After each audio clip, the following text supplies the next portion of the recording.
মুশরিকিন। মুশরিককে আল্লাহ কাফেরের ভিতরেই রাখছেন। এটা কাফেরের মধ্যে সবচেয়ে জঘন্য দল।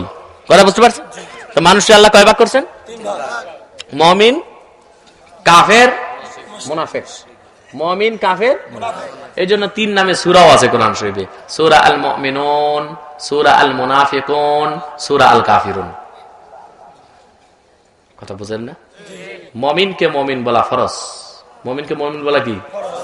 কাফেরকে কাফের বলা, মুনাফিককে মুনাফিক বলা। কোন মুমিনকে যদি আপনি কাফের বলেন, আপনি নিজেই কাফের হয়ে যাবেন। কথা বুঝেন নাই? আর কোন কাফেরকে যদি কাফের না বলেন, তাইলে আপনি কাফের হয়ে যাবেন। কথাটা বুঝেন নাই বাবা জান? মুমিনকে মুমিন না বললে আপনি কি হবেন? মুমিনকে কাফের বললে আপনি কাফের হবেন, আর কাফেরকে কাফের না বললে আপনি ইসলামে চুপ থাকা বলতে কোনো কিছু নাই। আছে? কথা কেন? চোর চুরি করছে, গৃহস্থ ধরছে, আর আপনারা বলেন আপনি কার পক্ষে? গৃহস্থের পক্ষে না চোরের পক্ষে? আপনি কি বলবেন আমি চুপ থাকবো? তা আপনি তো জুতা খাইবেন। বেটা তুই চুপ থাকার মানে তুই চোরের পক্ষে, ঠিক না? যারা বলেন নিরপেক্ষতা বলতে মুসলমানের কাছে কিছু আছে? আল্লাহ নিজেও কি নিরপেক্ষ? আল্লাহ কার পক্ষে? আপন দোস্ত মুহাম্মদ সাল্লাল্লাহু আলাইহি ওয়াসাল্লামের পক্ষে। নবীজি মুহাম্মদ সাল্লাল্লাহু আলাইহি ওয়াসাল্লাম কি নিরপেক্ষ ছিলেন? তিনি কার পক্ষে? আল্লাহর পক্ষে, ঠিক না? নিরপেক্ষ হওয়ার একটা সূরত আছে। কয়টা? পুরুষও না, মহিলাও না। এটা কি বলেন আপনারা? মুখান্নাস, খুনসা আছে না? এরা পুরা নিরপেক্ষ। পৃথিবীতে নিরপেক্ষ বলতে যদি কিছু চান, তা আপনার হিজলা হইতে হবে। মানে পুরুষও হইতে পারবেন না, মহিলা হইতে পারবেন। কিন্তু নিরপেক্ষ হবেন না, একটা পক্ষ নিবেন। জোরে বলেন। পৃথিবীতে নিরপেক্ষ বলতে কোন রাষ্ট্র নাই। আপনি যান হিন্দুস্তানে, ওরা প্রত্যেকটা অনুষ্ঠানে গীতা পাঠ করে কিনা? মার্কিন যুক্তরাষ্ট্রে 44তম প্রেসিডেন্ট বারাক ওবামা, সে যখন প্রেসিডেন্ট হয়েছে, বাইবেলের উপর হাত রেখে তারপরে শপথ নিয়েছে। কেন? কোরআনের উপর কেন হাত রাখে নাই? সেই দেশের কোন বুদ্ধিজীবী, কোন মন্ত্রী, মিনিস্টার বলে নাই যে বাইবেলে হাত রেখে প্রেসিডেন্ট হলে ধর্মনিরপেক্ষতার বলি হবে। কিন্তু আফসোস, এই সোনার বাংলায় এমনও জঘন্য মানুষ পাওয়া যায় যারা কোরআন তেলাওয়াতকে বন্ধ করে দেয়। নাউযুবিল্লাহি মিন যালিক। কোরআন পড়লে নাকি গীতাও পড়তে হবে, এই কথা তো কোরআনপন্থী বলতে পারে না, গীতাপন্থী বলতে পারে, ঠিক কিনা বলেন? ভাইরা আমার, বন্ধুরা আমার, বলছিলাম যে আপনি নিরপেক্ষ হওয়ার কোনো সুযোগ নেই। আপনি হয় মুমিন হবেন, নয় কাফের হবেন, নয় মুনাফিক হবেন। 3-এর বাইরে যাওয়ার কোনো সুযোগ আপনার নাই। আর আপনাকে ঈমান ছাড়া মুসলমান বলা যাবে না। কেউ যদি বলে আমি আল্লাহকে বিশ্বাস করি, তবে ছোট একজন আল্লাহ আছে, সে কি হবে? কাফের। কেমন কাফের হবে? শেষ দরজার কাফের। তদ্রূপ কেউ যদি বলে আমি মুহাম্মদ সাল্লাল্লাহু আলাইহি ওয়াসাল্লামকে বিশ্বাস করি, তবে ওনার পরে আরো নবী রাসূল এসেছে, নাউযুবিল্লাহ, এই কথা যে বলবে সে কি হবে? কাফের। কেমন কাফের হবে? শেষ দরজার কাফের। কাদিয়ানীরা শেষ দরজার কাফের, কারণ তারা আমাদের বিশ্বনবী মুহাম্মদ সাল্লাল্লাহু আলাইহি ওয়াসাল্লামকে শেষ নবী বলে স্বীকার করে না। চিল্লা এখন নাউযুবিল্লাহ। এজন্য সমস্ত কাদিয়ানীরা কাফের। টুপি দাড়ি রাখে ওরা ধোঁকা দিতে। কি দিতে? ঈমান ছাড়া দাড়ি রাখলে কেউ মুসলমান হবে? আমাদের রবি ঠাকুরের দাড়ি ছিল না? কত লম্বা, হাঁটু পর্যন্ত। 2-4টা ইঁদুর বাদুর লুকায় থাকলে দেখা যেত। 4 পাল্লায় ওজন দিলে 10 এরকম হইতো। কি ছিল? আরে হিন্দু বিন্দু কি কাফের? কি ছিল? ভারতের বর্তমান প্রধানমন্ত্রী এটা কি লালমোহন না মনমোহন? মনমোহন সিং। এই বেটার পাগড়ি তো আমার চেয়ে বড়, থোদা বড়া দাড়ি, তাও সাদা, লম্বা শেরওয়ানি, নাগরা জুতা, ঠিক কিনা? প্রোটোকল ছাড়া যদি ঢাকা রাস্তা দিয়ে হাঁটে, আর আপনি যদি না চিনেন, খতিব নিয়ে যে প্যাস লাগছে বাংলাদেশে, আপনি মনে করবেন উনি মনে হয় কোন মসজিদের খতিব সাহেব, নতুবা কোন দরবারের পীর সাহেব, ঠিক কিনা? আসলে কি কাফের? সে কি? আপনি না আসলে তো 2 খান সালাম দিবেন, মনে করবেন কোন মসজিদের খতিব সাহেব নইলে কোন দরবারের। আসলে কি? পাগড়িও আছে, দাড়িও আছে, শেরওয়ানিও আছে, নাগরা জুতাও আছে। ঈমান নাই, সে কি? ঈমান ছাড়া কেউ মুসলমানের নাম রাখলে মুসলমান হবে? আমি উদাহরণ দিয়ে থাকি। এক শয়তান কুকুরের পায়খানা লাড্ডু বানায়া উপরে নাম লেখছে দিল্লি কা লাড্ডু। এটা দিল্লি লাড্ডু হবে? ভিতরে কি? जो खाएगा वो भी पछताएगा, जो नहीं खाएगा वो भी पछताएगा। এটা কি দিল্লি লাড্ডু হবে? বাংলাদেশে অনেক জাহেল মানুষ আছে বউকে দিল্লির লাড্ডু বলে। নওয়াজবিল্লাহ হিমজালি। বউ খারাপ জিনিস। এদেশের মানুষ মা বোনদের কোনো ইজ্জত করতে পারে না, কিছু হইলি এসা মারে। অথচ মহিলাদের উপর হাত তোলা কাতআন হারাম। হাত তোলা কি খুব বড় দোষ করলে, কেমন দোষ? আপনার অনুমতি ছাড়া যদি বাইরে চলে যায় বাজারে, তখন আপনি মারবেন, তাও মুখে মারা হারাম। খুব আস্তে মারতে হবে। কিভাবে? খুবই আস্তে। আমাদের দেশের মানুষ বিশেষ করে গ্রাম দেশে বউরে মারি কি জন্য জানেন? যেগুলো মাতবর বিচারে ঠকে, যত জিদ এইসব বউ কিলায় মিটায়।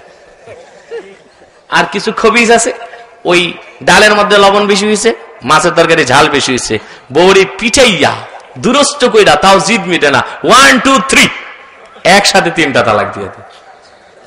ঠিক কিনা? 3 তালাক দিয়া তারপর জুতা দিয়া কপাল পিটে আর কে বল্টুর মারে তো দিলাম সাইরা। এরপর মায়াও লাগে তো, যে মলি সাহেব কিছু আছে না, হিলা দেয়, হিলা মৌলবি, এদের কাছে দৌড়ায় মলি যা বল্টুর মা তো সুইটা গেছে। কেন বল্টুর মারে কি করতে হবে? এটা দেন কোন রকম প্যাঁচ দেওয়া যায় কিনা। তো মলি সাহেব তো বইছে একটা বকরি বাড়ায় দিয়েন। তো বকরি একটা গেছে, ওরে ফতুয়া লিখে দিছে। তো বল্টুর মারে যখন ছাড়ছেন তখন কি ইনশাল্লাহ কইছিলেন নাকি? এই বেটা তো বাঁচতে চাইবই না, কইলো বলছিলাম ইনশাল্লাহ বলছিলাম, কেন না বল্টুর মাথা লাগ হয়নি।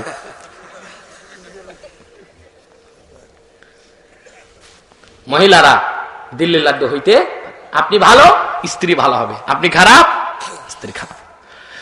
তো কুকুরের পায়খানার উপরে দিল্লির লাড্ডু লেখলে এটা কোনোদিনও দিল্লির লাড্ডু হবে? ডিব্বা ভর্তি পাতলা পায়খানা, উপরে নাম লেখছে বগুড়ার দই, এটা কি বগুড়ার দই হবে? কেউ যদি মনে করে নাম যেহেতু লেখছে 2-1 চামচ খাওয়া যাবে, ভিতরে কি কথা কয় না। তদ্রূপ কাদিয়ানীরা শেষ দরজার কাফের আব্দুল আউয়াল, আব্দুস সামাদ আর মুবাশশির আলী নাম রাখার দ্বারা কোনদিনও তারা মুসলমান হইতে পারে না। ভাইরা আমার, আল্লাহ এবং নবীজি আমার হযরত মুহাম্মদ সাল্লাল্লাহু আলাইহি সাল্লামের ইসলাম ও কোরআনের হাজার হাজার হাজার বছর পরে বর্তমান ভারতের পাঞ্জাবের গুরুদাসপুরের কুখ্যাত কাদিয়ানে ইংরেজ আমলে এক শয়তান নিজের নবী দাবি করছে। কোন নজবিল্লাহ। ওই কুখ্যাত কাফের মিথ্যা নবুয়তের দাবিদার ওই শয়তানটার নাম রেখেছিল তার বাপ মির্জা গোলাম আহমদ কাদিয়ানি।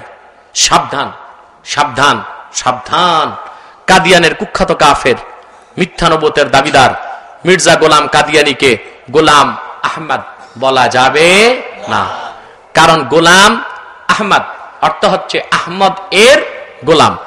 যেহেতু কাদিয়ানের কুখ্যাত কাফের, কাদিয়ানের কাজ্জাব, মিথ্যা নবুয়তের দাবিদার মির্জা গোলাম কাদিয়ানি ছিল শেষ দরজার কুখ্যাত কাফের, সেহেতু সে আহমদ এর গোলাম ছিল না, সে ছিল শয়তানের গোলাম। ঠিক না বলেন?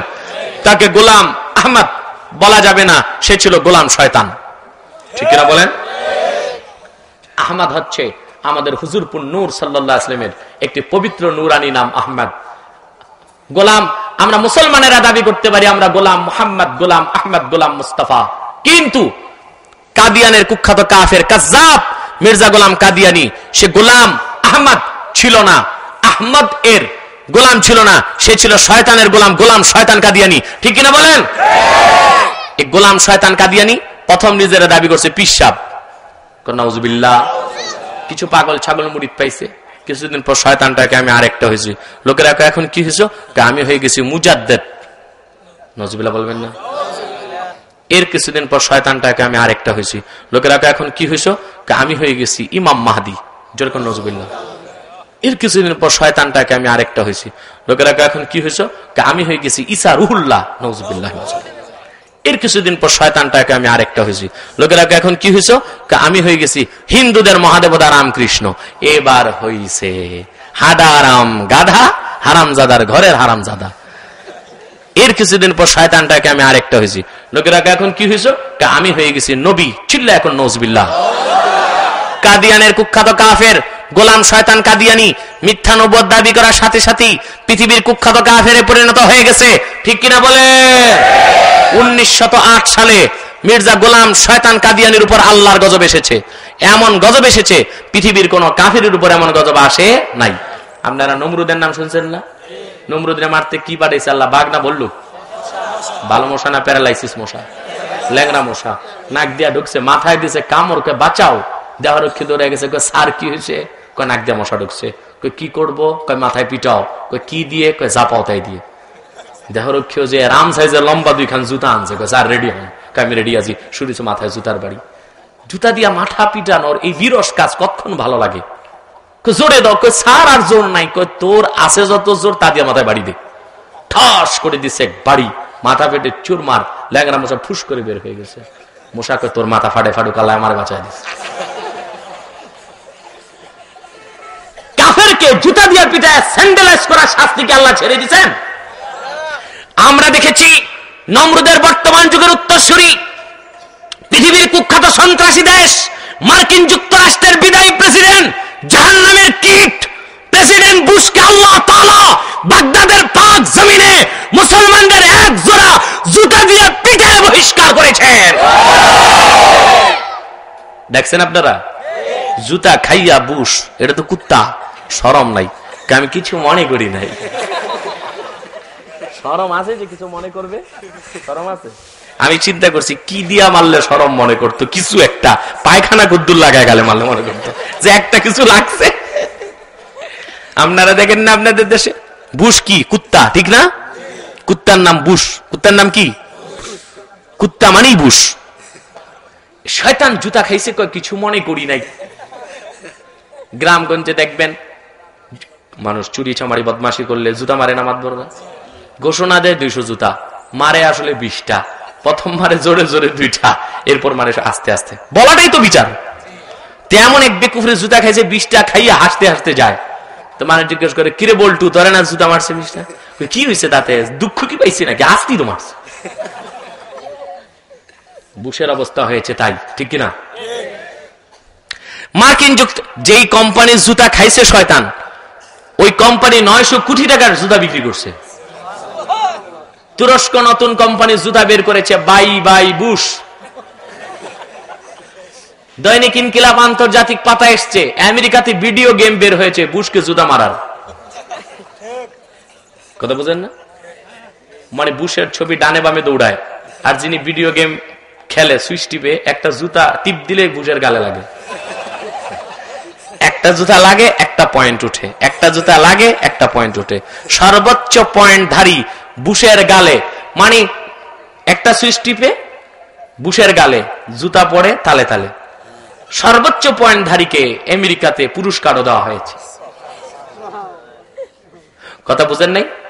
ফেরাউন ছিল কাফের, তার এলাকা কেমনে মারছেন? পানিতে ডুবায়। নীল লাল কর দরকার নাই, মুফাসসিরদের কওল আছে, পানিতে ডুবায় মারছেন। কোথায় মারছেন? পানি পাক না না পাক? পাক পানিতে না পাক ফেরাউন ডুবছে, কিছু সম্মান বেঁচে গেছে না ওর?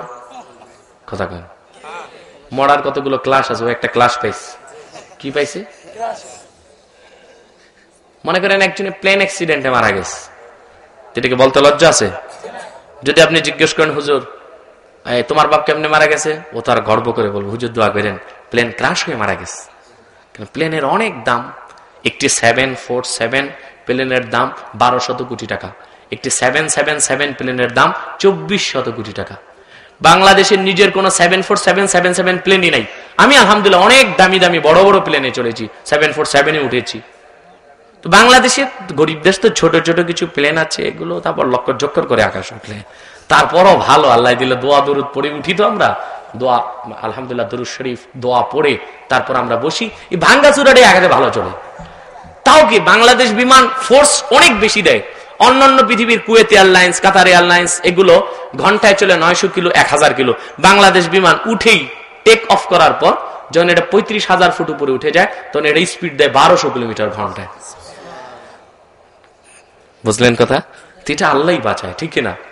প্লেন অ্যাক্সিডেন্টে মরলে তো শরম কম, ঠিক কিনা? মোটেও শরম নেই। শুনলেন আরেকজনে বাসের ধাক্কা খেয়ে মরছে, এটাও তো একটু ইজ্জত বাঁচে। বাসেরও তো 4টা চাকা আছে, অনেক দামি দামি বাস এখন ঢাকা চট্টগ্রাম চলে, স্ক্যানিয়া, ভলভো, মার্সিডিজ বেঞ্চ, একটা গাড়ির দাম 6 কোটি টাকা। এটার নিচে পড়ে মরলো, বলতে কোনো লজ্জা আছে? তোমার বাপ কেমনে মারা গেছে? হুজুর দোয়া করেন, বাসের ধাক্কা খেয়ে মরছে। শুনলেন এক ব্যাককল গেছে 1 নম্বর বাজার করতে, ঠেলা গাড়ির ধাক্কা খায় উপুত হয়ে পড়ে মারা গেছে।